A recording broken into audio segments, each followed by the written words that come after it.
When you hear the sound of the bell, you know you are in the championship rounds with King Amin of Essex. So let's get to it. Quick recap of last week's action. Not much, but enough for us to talk about. A storyline, especially. Um, Karen Elizabeth Carabajal stayed busy against Edith Soledad Matisse. She's ready to get in the ring with Rhiannon Dixon. I mentioned that this is for a vacant WBO title, I believe. Um, Lightweight division. And I think this sets Dixon on a collision course with her countrywoman, Caroline Dubois. And on the fringes of that, perhaps, Beatrice Ferreira will obtain the IBF title and kind of make the 135 division hot. Right now, I think all indications point to, and that's where some of the discrepancy is. Some people would say Dubois might have ducked Ferreira. I think that she's just focused on the unification bout with her compatriot. It's a big money fight, and I don't blame her for taking the business path. So that's one storyline from last week that follows.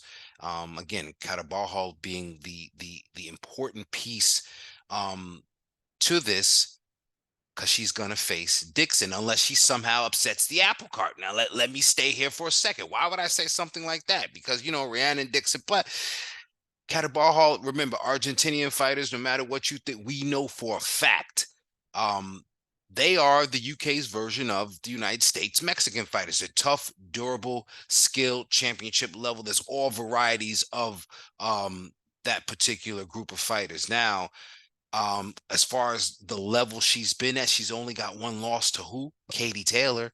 So you can imagine she may feel like this is going to be her moment against Dixon. So I'm not handing that win over to Dixon so easily, although, um, you know, maybe it seems likely, but that's why the fight has to happen. All right. Another storyline that I picked up on, and I hope you guys are paying attention. Shannon Ryan, my prospect of last year, she was in a very tough fight, a good fight, and perhaps the blood made it look tougher than what it was. But I think that both of these fighters were so willing to stand and trade in front of each other, and they only used to box. They only box to put themselves in that position. So that's what you want to see. And we saw that. And Shannon Ryan, as far as the 115 pound division goes, that super flyweight, it's not a lot of notable names.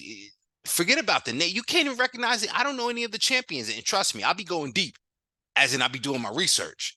And I can't name not one champion at 115 in women's boxing. That being said, I know a few names, one in particular, and she may be interested in that Shannon Ryan fight, Jasmine the Animal Artiga. Although right now there's kind of like nothing on the line. I think both of these ladies will be in line for a title shot sooner than later, hopefully.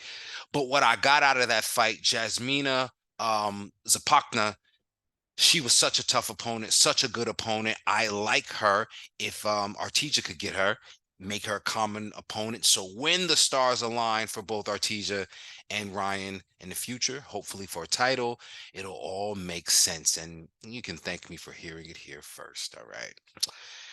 Told you guys, not much action this week coming up. So let's talk about something a few weeks, months in advance. We won't have to wait that long. All right. February is a short month.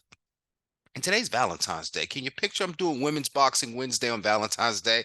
Oh, you must know I love this shit. Um, Funny coincidence. No coincidence, though. I'm going to talk about Raven Chapman, a featherweight out of the UK. And I'm also going to talk about her recently announced bout. She's in it with Colombian fighter Yohana Serabia. Good bout. Definitely a good bout. Raven Chapman, prospect, contender. I would say approaching contender, but the featherweight division is just as crowded as my other favorite division. I'll talk about that later, but the featherweight division is pretty crowded because not only do you have Tiara Brown, who doesn't get enough recognition, needs some more fights. I mean, her phone's got a ring somehow. Split T, what y'all doing with her? Of course, you got Sky Nicholson. Um, I mean, you got Amanda Serrano, featherweight. What are we talking about?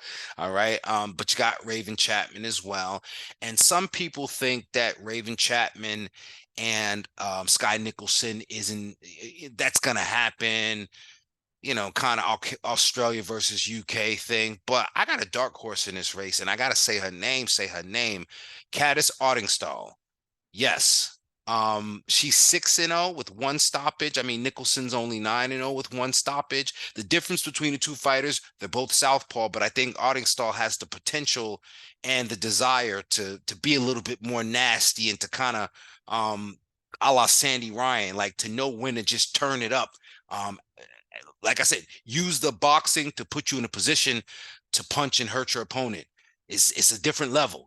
Nicholson can punch and box, and her boxing style is as pretty as she is. But that isn't always value. Sometimes you need that shit to get a little rough. You gotta smudge the makeup, if you will. And Artingstall is a style that I think will smudge the motherfucking makeup. So be on the lookout for her and Chapman. Maybe she will upset the apple cart. In the featherweight division. We'll have to wait and see.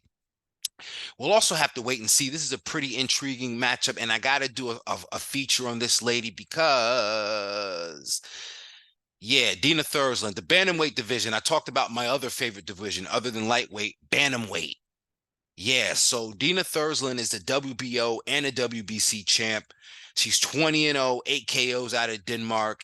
And on the 24th of this month, she's in action against Seren Setin out of Turkey, 11-0 with 7 KOs. Man, this fight sounds like it's going to be fun. Clearly sounds like you have a boxer in Thorslund. She's got 20 wins, but in women's boxing, 8 KOs might as well be 20. All right. That's a lot. That's a lot. And on the opposite side, her opponent with 7 KOs. All right. So whether they're knockouts or stoppages, again, the stoppages speak to, at this level with women especially, it speaks to the intentions of the punches. All right, not necessarily the power of one punch, but the intentions of the punches that you beating down and whooping on your opponent that they had to, and that says a lot. So this seems like it's going to be a very classy affair. And as you could imagine, Dina's not trying to give up that real estate with them 2 titles, but isn't this division fucking crowded? And I never seem to unfortunately, I just forget. I don't Nina Hughes, anyone? Bantamweight division in women's boxing is on fire right now for me. So yeah, I love it. I love it. I love it.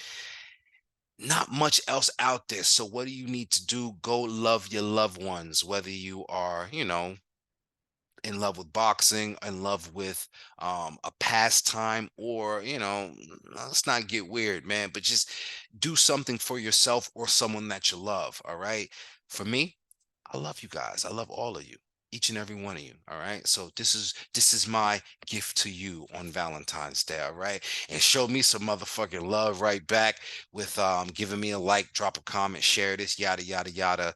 And appreciate you guys, man. Listen, women's boxing is my thing. I'm telling you, the sheriff, the shop steward, the motherfucking El General. This is my shit right here, women's boxing.